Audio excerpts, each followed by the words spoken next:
Hey guys, welcome back to Statchat Sports. Back for another weekly episode of the Premier League podcast. I'm joined with Taylor, of course. How you going, mate? Good, mate. How about yourself? Yeah, good, mate. Good as always. Good as always.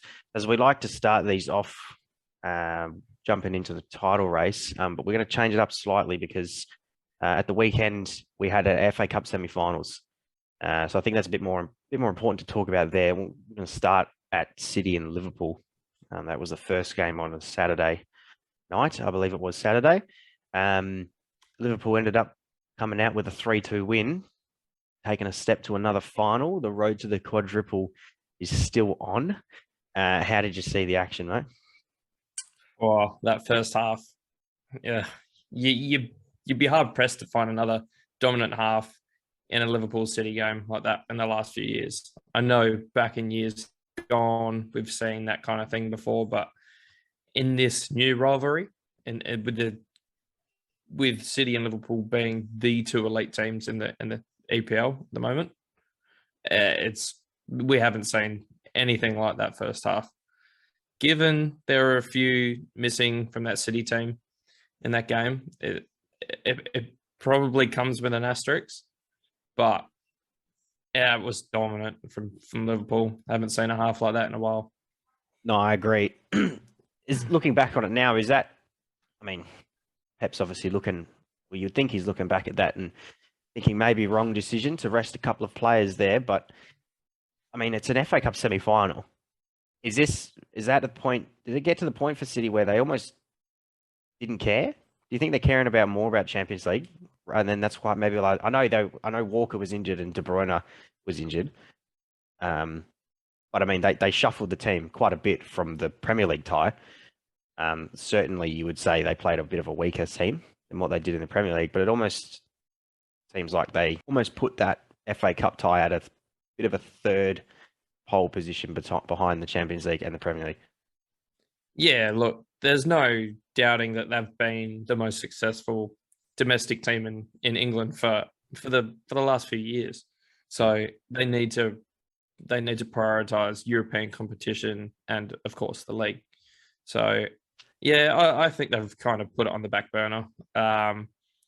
The choice to play Zach Steffen over Edison really it really shot them in the foot. Oh, big time. What he was doing for that second goal, and you could argue the first. Canate's header was good, but you would hope your goalie would do more. Yeah, look, I just think City weren't taking any chances. They'd just come off a big. Let's not forget their tie against Atletico was pretty bruising. Yeah, that's true.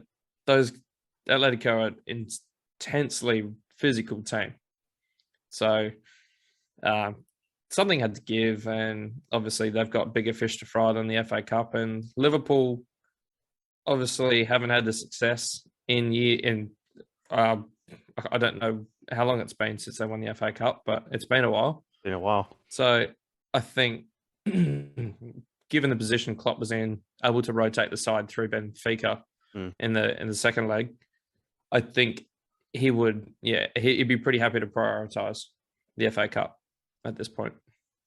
Yeah, I think like Klopp's managed his team managed the squad perfectly, I think, in this last month. I mean, with the rotations from between game to game, he's been able to keep literally everyone fit. I think there was a point either last week or the week before that I saw where Liverpool literally had no injuries. Now that even not just for any side, but particularly for Liverpool, that's unheard of. Like there's Liverpool always someone. Yeah. So yeah, really from a fan, it's good. That's really good to see. Purely based on that, he was able to rotate the team through Benfica, like you said, play a slightly weaker team, and then come out with a still not quite a full strength team against City, but well, just about there, and still be able to get the job done. Close. Yeah. I think the biggest thing through that schedule of games is keeping Thiago fit. I mean, he seems to last half a dozen games, and he's back on the pine for the next four. Yeah. And it feels like we've had him for ages now, and reaping the rewards of a consistent Thiago. He's just picking teams apart. He's looking $1 million, the guy. Like he's looking like the player that we hoped he would be when he first signed. and he had a tough first season with injuries and stuff like that, and we never quite saw him hit those heights. But I think we're definitely seeing that Thiago now. We're seeing the buy-in Thiago of a few seasons ago. Yeah. Oh, absolutely. Yeah. I mean, they didn't pay all that much for him, obviously, knowing that he's getting on in years, but it's a bargain. Like it was. I thought it was a bargain when he come over, and even given the time he's missed, the way he's performing down the stretch here, he's worth his weight in gold, 100%. Definitely, it's almost for me. It's almost added an element to the team that has been missing since Coutinho left. I know technically Coutinho would probably be put in that front three, but Liverpool have never really had a creative midfielder like Thiago. And that's kind of over the last few years, that's sort of what has hindered them a little bit, is that if those front three aren't firing, the goals and the creativity, it's almost non-existent elsewhere around the park. But I mean, you see the 60, 70-yard crossfield balls that he's been playing recently that just completely unlock defenses. It's a completely different side of Liverpool that we haven't seen for many, many years. Not since the likes of Stevie G or Xabi Alonso can someone play a pass like that and unlock a team. It seems like the emergence of him. Oh, I wouldn't say the emergence, but a resurgence of Thiago, along with Alexander-Arnold. I feel like we've got two guys now that can just pick passes all day long.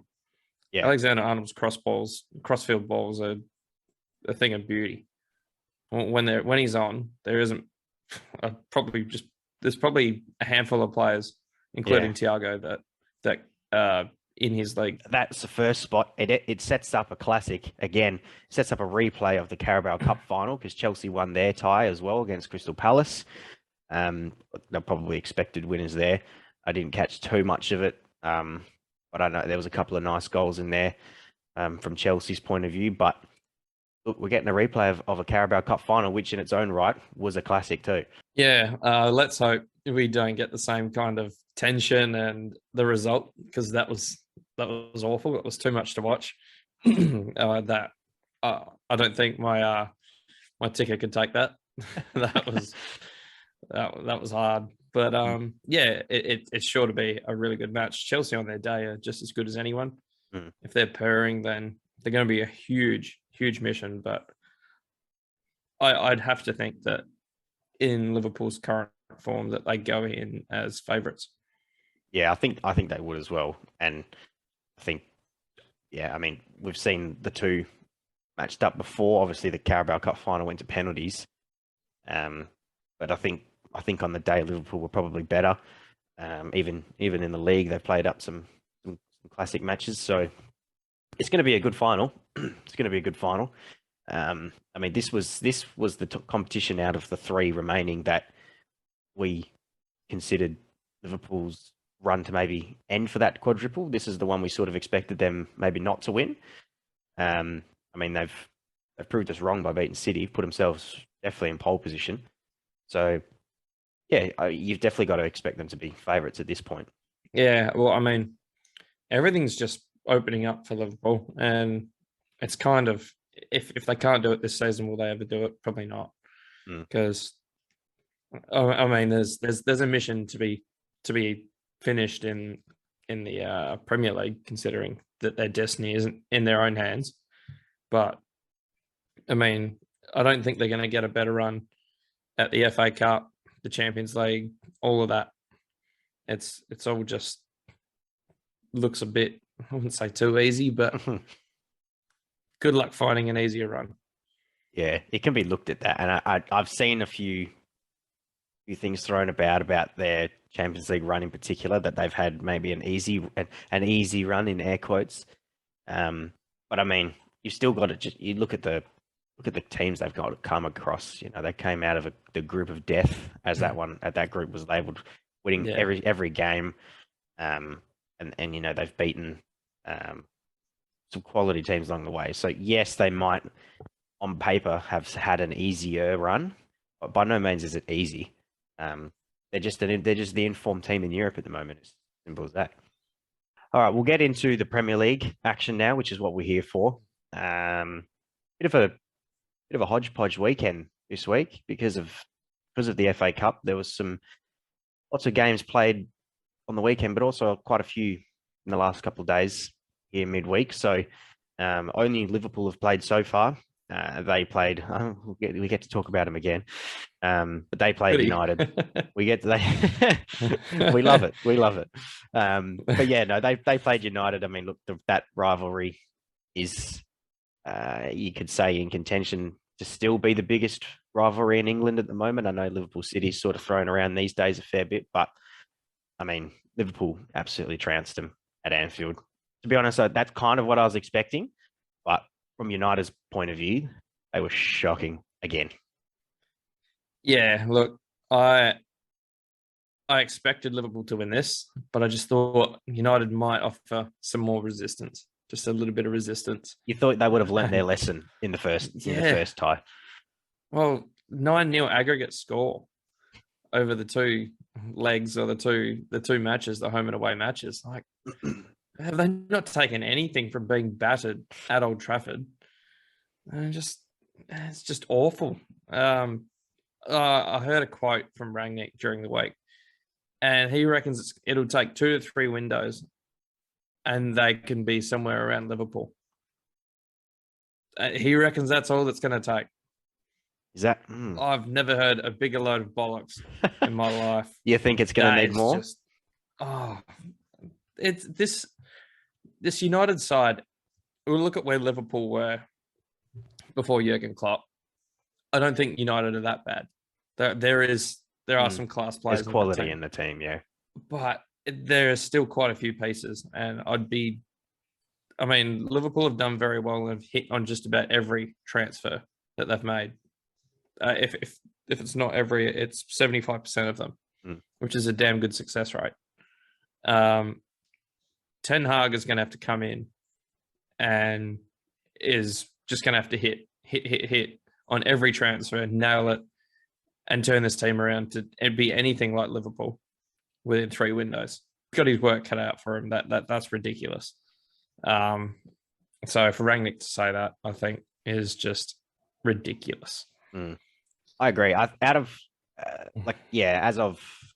the present time, Ten Hag is basically all but confirmed to be the new manager. I sort of heard that it was off the back of a meeting with the board, basically saying, like, if I'm going to take this job, I have full control of the team. You know what I mean? Like, there's not a case of you guys buying whoever you just want to buy. It's my team, sort of, I'll do it. And that's where the recruitment's gone wrong for United in the past 10 years, really, since Ferguson left, is the recruitment. It's been poor. So that's a positive. If that is the case, I'm sure that's been promised to managers before at United, and it hasn't happened. So it'll be interesting to see if it does.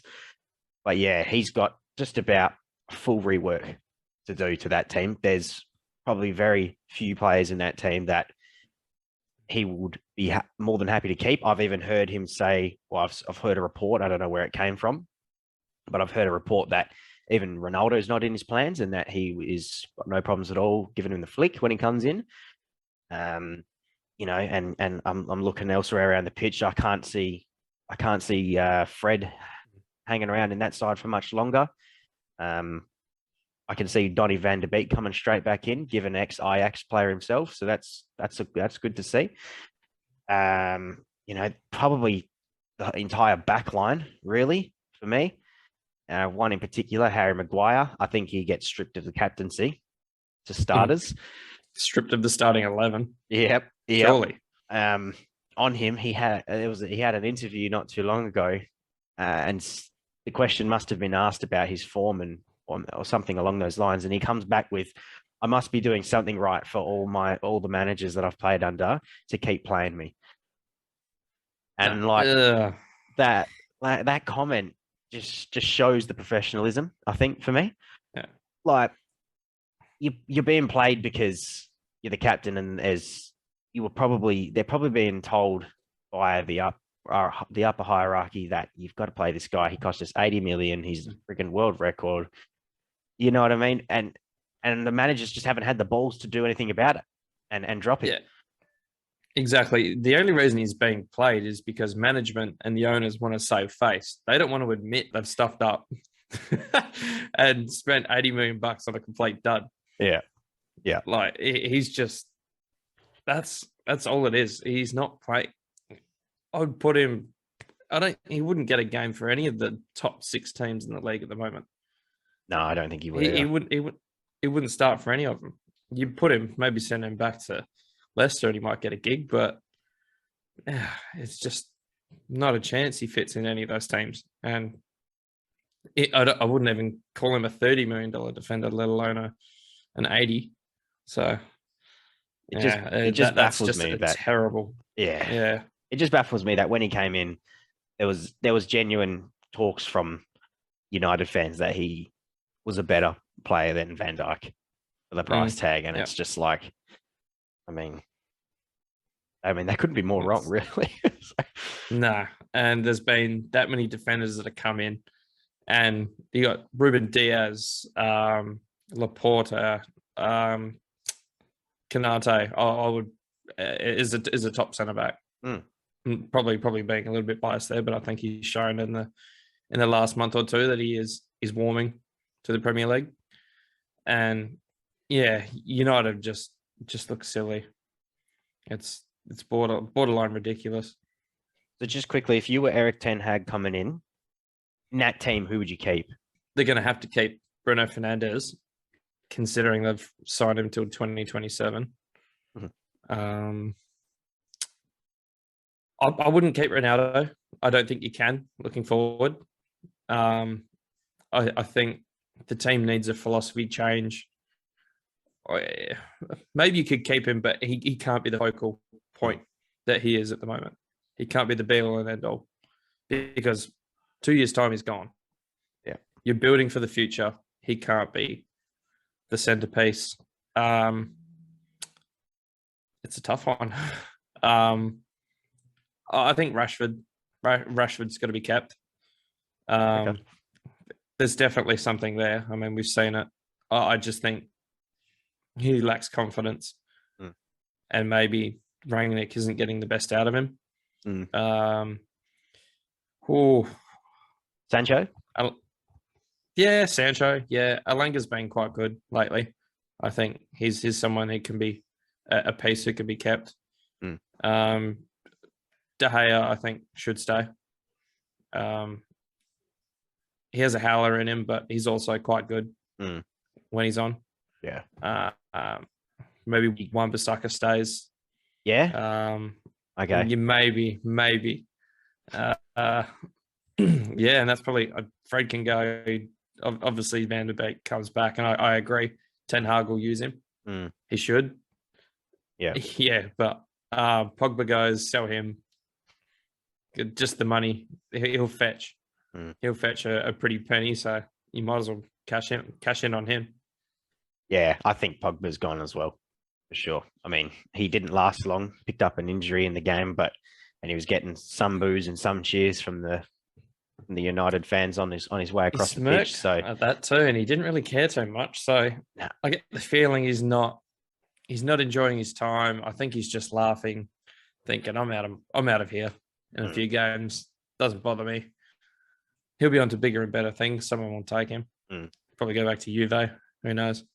Yeah, I think that's the current culture in the Man United squad, is that they've got a bunch of players that just don't care at the minute. They're there for the paycheck, and just it feels like a sinking ship. There's none of those players have got any pride. None of those players are willing to take the rap for what's going on. And that's the thing. No one's putting it on their shoulders. The only one I've probably seen put a little bit of the blame on their shoulders was Scott McTominay. It was probably a month ago, and it was a pretty sad interview, actually, because he was really like downbeat about the way United were playing. But yeah, other than that, no one's willing to. That's what Steven Gerrard would have done. He would have taken it on his, put the team on his shoulders, kind of thing, and said, "Look, I'll drag us back," kind of thing. There's no one in that team that's doing that. No, I mean they've still got plenty to play for. Like Champions League spot, 4th spot is still up for grabs for him. But I mean, what they showed against Liverpool it's almost like they just don't care. They just want the season to be over and just start from fresh. Like, you know, I was watching some videos before of Sky Sports. You know, apparently Matic has already publicly come out and said that I'm leaving in the summer. Like, that's a player right there. He played on the weekend. So, today, sorry, not on the weekend, but he played. So if you're publicly coming out and saying, well, I'm gone, there's already a player that doesn't give a shit. So why play it? And, you know, if you are leaving, so be it. But, you know, save it to the end of the season. You know what I mean? You don't have to come out and publicly say it at this point. It's a distraction. Yeah. It's an unwanted distraction. The team doesn't need it. Just keep it to yourself and play the game. I mean, he's been a bit part player, and that may be why.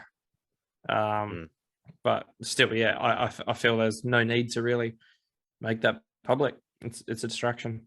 No, and that's kind of what's happened with Pogba as well. Like when his agent came out and said what he said those few months ago, like it just causes chaos in the dressing room, chaos in the club itself, distraction for the player himself. It's just not necessary. I mean, there's just too many big heads and egos in that team for me. I think that all think they're better than what they are, or they're above everybody else, and that they don't need to put the work in to get results and to help the team out. So, yeah, I'm interested to see what Ten Hag does with the team. I'll be honest, out of the pool of managers that was rumored for the job, he was the one that I didn't want them to get it, because I actually rate him quite highly as a manager, and I'm a bit concerned to see what he would be able to do with the team. I feel like as long as he gets the full backing from the club, I feel like he would be the one to be able to turn it around for him.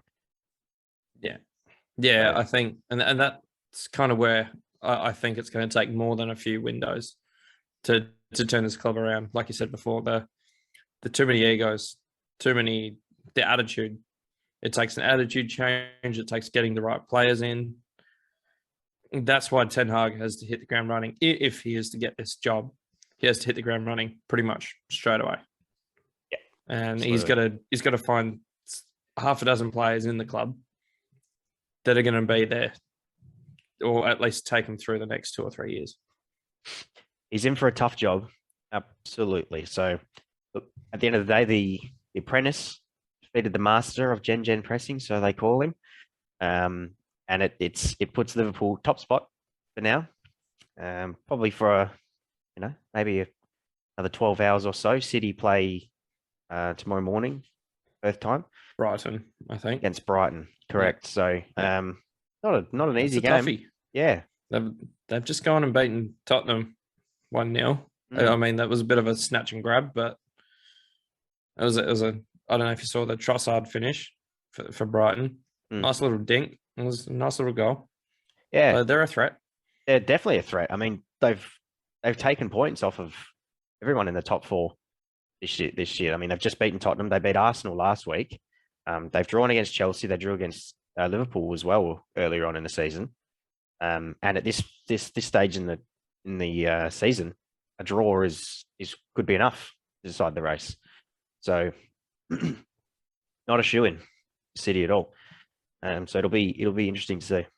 Tazza, moving on to the top four and relegation. Not a great deal changed this week, because pretty much everyone lost that's in those battles. So nothing really happened. Nothing changes there on the ladder. Obviously, Arsenal and Tottenham both lost. West Ham only picked up a point against Burnley. United beat Norwich at the weekend, but then obviously lost to Liverpool. So really, the table stays the same. We're still looking at Tottenham in fourth and Arsenal behind them, then United and West Ham. So, not much to go on. But, I mean, for me, really, are we still looking at Arsenal, Tottenham? I know United are equal level on points with Arsenal, but do we throw them back in the mix or not really? Not after the Liverpool debacle. I don't think they get a sniff at that. These teams are limping across the line. It's almost like none of them want it. Just yeah, exactly. Just grab it. It just takes the most consistent team from here on in to grab it. I don't really. you've got Liverpool and City charging away. You've got Chelsea somewhere in the middle there, just plodding along. It must be a really boring league season for Chelsea supporters. Nothing's happening. No. I mean, they're not dropping. They've been in third for what feels like an eternity, ever since Liverpool kind of really jumped back into contention. They've been parked in third and haven't been challenged from below because all the likes of Arsenal and Tottenham and United just keep falling over each other. But look, I still think it's a 2-horse race. I think those two teams have enough to beat Man United to the spot. So I too hard for me to call at this point. I'd probably say Tottenham get it, but I mean, this changes week to week. Yeah, we think Tottenham. We were just talking up Tottenham last week as they're going to steamroll Arsenal and United and take this 4th spot home, and then they go and lose to Brighton at home.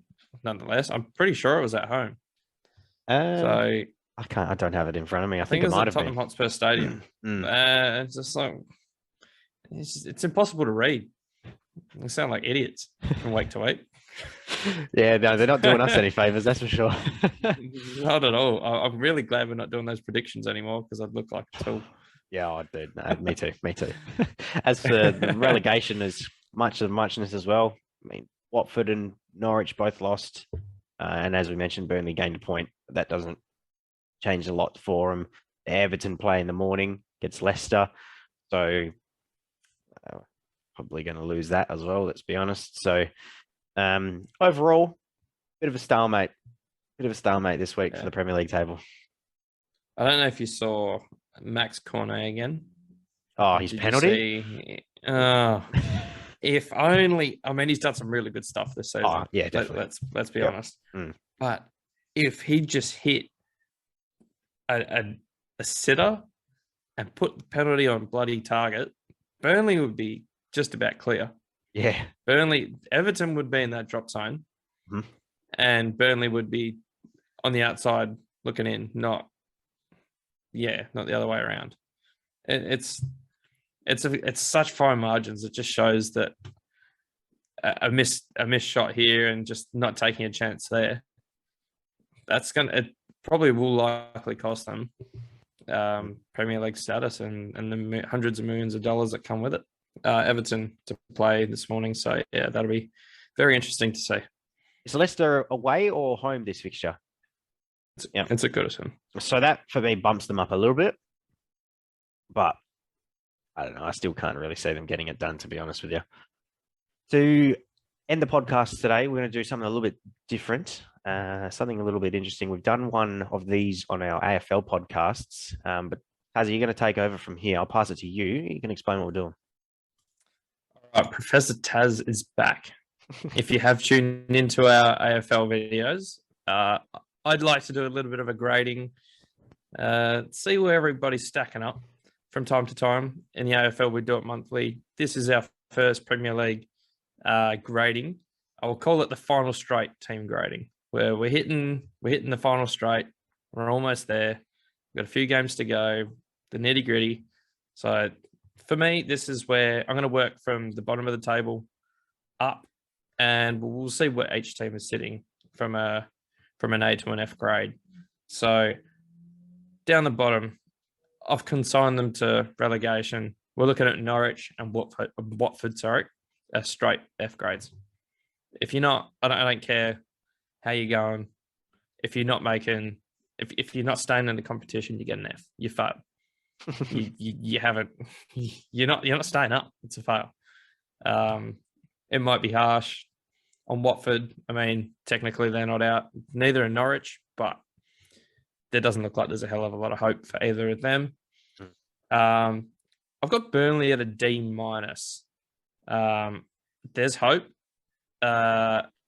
Obviously on a bit of a shoestring budget, and they've only made purchases based on the fact that they've sold guys like Chris Wood. There's obviously still hope they can still keep their Premier League status. Everton, purely based on where they are and the fact that they've completely underachieved, get a big fat F. And if I give an F minus, I would, because I mean they should be nowhere near where they are, and that it just boggles my mind that they've even got that low. I absolutely agree with that call. Yeah, good. Thank you, because it's been nothing short of atrocious. Mm-hmm. Moving up, Leeds.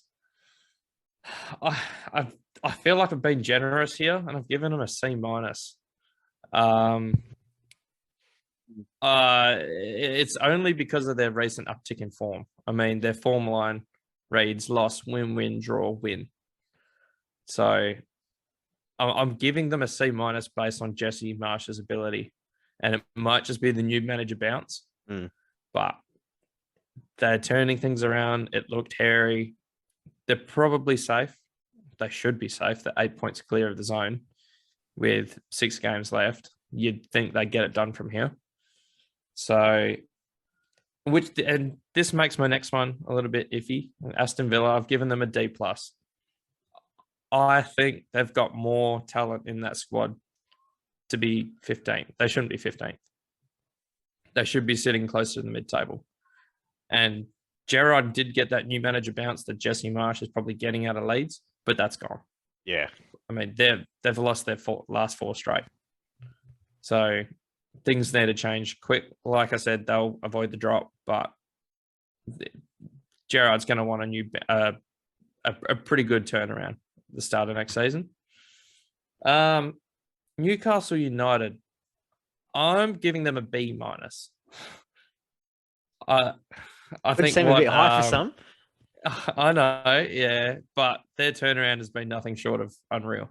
His name Bruno Guimaraes has been a revelation for them. He is the best Bruno in the best Bruno in the competition. I would say he's taken over Fernandez. Fernandez has just fallen off the planet for me. So huge call. Bold prediction. There's another little tune into AFL. You'll see a bunch of them, but that's a bold call. But he is the number one Bruno for me, and he's dragging that team up. If they get a win, they're only sitting 3 points below 10th spot, so they could all of a sudden find themselves in the top half of the table. Yeah, that'd be a huge turnaround for him, considering where they're at. Huge turnaround for Eddie Howe. Yeah, I mean, a few people were doubting him, and obviously given a bit of cash, he has been able to turn it around, but turn it around he has. It's been quite unreal. Got to give him credit where it's due, for sure. Absolutely, yeah. I mean, anyone can go and spend money, and plenty of teams have done it and failed, but he's done it to great effect. Crystal Palace and Southampton with a C. Getting by is probably what I'd say with them. There's nothing spectacular about any of those two teams. They're there. They'll be playing in the Premier League next year. They haven't been challenging for any European football at any time. So it's a flat pass. It's a 50%. It's a C. You've done enough. Good on you. And move on. Moving up again, I got Brentford. I've given them a B+. Obviously, a newly promoted team. It's great to see what they're doing. It looked great. It looked bad, and now it's looking great again. They're in 11th spot. We had them in that relegation battle. I think they're obviously well clear. They've won 4 out of their last 5, and take on Tottenham next. So that would be really interesting to see how they can navigate that, and it would be a real marker to see how far they've come in the last 3 to 4 weeks. Yeah, that's a great call. I 100% agree with that. I think if any time as a newly promoted side, if you can push for that inside that top 10, you've done excellent. And I mean, yeah, they definitely had a poor mid season, I'd say. But their spike in form has got to be put down to Christian Eriksen. I mean, the guy's a stud, and it's maybe looking like our call of signing of the window is maybe looking like it could be true, I suppose. It's come to fruition, I think, and yeah, he's been an inspired pickup for them, and there are other teams sniffing around him, from what I've heard. Mm.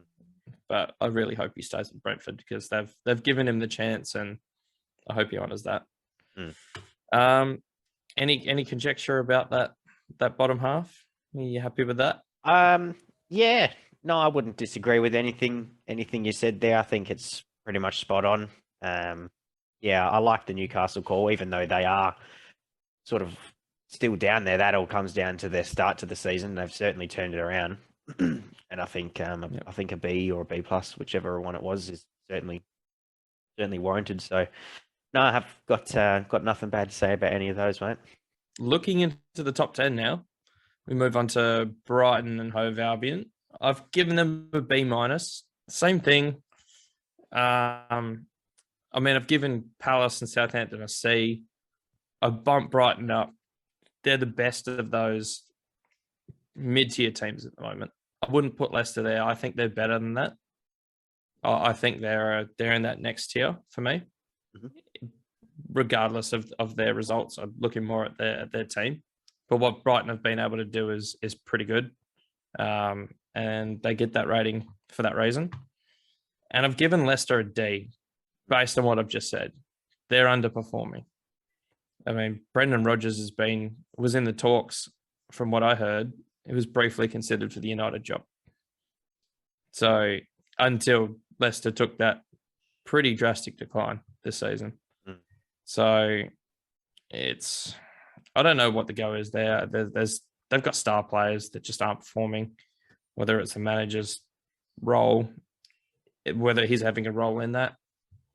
I'm not sure, but clear underperforming there, and they're 3 points clear of Wolves in 8th. So they're floundering a little bit. There's not much going on, and they're definitely not in contention for European football. Might be a bit high. I've given Wolves an A. Ooh, okay. Might be a bit higher. Maybe a B plus would have been more fitting, but I have given them an A because they are clinging on to those European spots. They're still in with a shout of European football, and for the Wolves to have been thinking about European football this year, or to be in contention, that's their goal. And if they're achieving their goal, I don't see how you don't give them an A, or at the very least a B minus. So it remains to be seen whether they hit Conference League or Europa League. That's probably unattainable, and they're going to need to go on a huge run to the end of the season to have to be even looking at that. But they're in the conversation, and that's why I have rated them the way I have. Okay. Next. Actually, I've got this wrong. West Ham is next. I've given them a B minus. Challenged early, obviously, for the top 4. Have fallen away. There is some class in that side, and they should be there or thereabouts challenging for the Europa League, in my opinion. They are around there, but I think they're out of the chase for the Europa at the moment. I think it's obviously a Tottenham, Arsenal, United race. And for that reason, I mean, they haven't really achieved what they've wanted to achieve this year. Guys like Declan Rice, Thomas Souček, Jared Bowen, they should be doing more with that team, in my opinion. So a B minus is all they get there. Manchester United. Where do we start? Yeah. The fact that they're in contention for the Europa League, I wouldn't even say they're in contention for the Champions League. The Europa is the best they're going to get here. I've given them a D. I think. I don't know. This season can't be considered a pass mark for them at all. I mean, that's Champions League football at a minimum. So even under a new manager, United are a better team than that. So hard to give him any more than a D. Now we're moving into the top 5. I have got Arsenal at a C. C. Could Okay. be considered harsh, but Yeah. it's probably influenced by the latest run of form. Mhm. And I'm going to change that because I don't like what I've done with Tottenham. I really should be giving these two teams the same grading because they're basically neck and neck, and they're there or thereabouts with their ambitions at the moment and the way they're playing. This giving Tottenham a C, and I think that's probably a bit harsh. I think they're more of a B team, but these two teams are just stumbling. Obviously they're not at the heights of Liverpool and City, but they don't look like getting anywhere close right now. Tottenham are sitting 19 points behind Liverpool. Arsenal are sitting 22 points behind Liverpool. They're not even close. So by their own standards, they are so far behind the best in the league. How do you give them a B? Seems too generous in that respect. Given their league standings, a B seems fair. But for me, the truth probably lies somewhere in the middle. I feel like you need to add something there. Yeah, I think a C is. Oh, are you keeping with a C on Arsenal, or are you changing them to a B? B- for Arsenal, and Tottenham can have a B. Is that better? Yeah, okay. I think C for Arsenal was definitely harsh for me. Yeah. I'd almost put them as high as they're not an A, but I'd put them as a B or a B plus for me. And Okay. the reason is because for me they've overachieved this season. Yes, it's Arsenal, but you look at their team, you look at a young manager in Arteta. I don't really think anyone expected him to do what he's done with them this year. They're definitely going through a rebuild. So I mean, they started the season 0-3, and then he's turned it around. I know 0-3 is still really early days, but I mean, with the young squad that he's got, he's been able to get the best out of them and the most out of them, and he's taken a team that probably on paper shouldn't be contending for a Champions League spot. He's taken them to contending for a Champions League spot, basically. So for me, they've definitely overachieved this season. So that for me is why I would personally have put them in either that B or that B plus area. Tottenham, yeah, I think for a B or a B minus, I think they sit just a little bit under that rating. Arsenal's rating for me is because Tottenham's squad is already world class still. You know, they've got a few world class players in there, and their team really hasn't changed all that much in the last couple of seasons. But I think what brings it down for them is the fact that they just had a poor start to the season under Nuno. I think if Conte was there from the start of the season, we'd probably be looking at something different. But yeah, that's my personal opinion on those two ratings. Look, I do agree with you there. I've probably forgotten how underrated or how little people respected Arsenal at the start of the season, and they were expected to do bugger all, really. It was a young side. Arteta barely had a grip on this team, and it does look like he has got something of a grip on this team and is playing in his way. So, yeah, I probably was a little unfair. I'd probably taken the recent results too far into account and not looked at the whole picture when I made this list. So, yeah, no, I think good call there. Good call. All right, moving into the top 3 now. The floundering Chelsea that are just sitting there doing not much. B plus for them. Would have hoped under Tuchel to be challenging for the league. That team is stacked in depth all around the park. To be sitting 14 points behind the league, it's probably not where they would want to be. FA Cup final, they're in the hunt for a trophy. to go trophyless would be pretty hard for Chelsea, given what they've invested into that team. But for now, yeah, a B+ for them. And then City and Liverpool, they write their own. I mean, they're that far ahead. A+ for both of them. I think the way they're taking it to each other, it's this tit for tat, the game to game movement in the table. It's huge. It's something we haven't seen for a while, and yeah, they're playing unreal football, both those teams. Yeah, I agree with the remaining, with that top 10, obviously, besides Arsenal and Spurs, but we've been there. I mean, I think if we'd have done one of these at about the halfway point of the season, when it was still considered a three horse race for the title, you'd probably be looking at about 3 A's for me. Yeah. But yeah, based off this second half of the season, yeah, Chelsea, you can't give them an A for what they've done, given they're European champions, and they'll probably, there's a chance they could go this season trophyless. They've only got the one chance now, so yeah, that would be a decline, certainly for them. Yeah. It's hard to give that an A mark when your main objective is to be part of Chelsea Football Club and to not come home with a trophy after a season it's a fail. So, but given where they do sit in the league behind the two of the best teams in the world, it's not all doom and gloom. No, definitely. Oh, well, Professor Tazza, we appreciate it.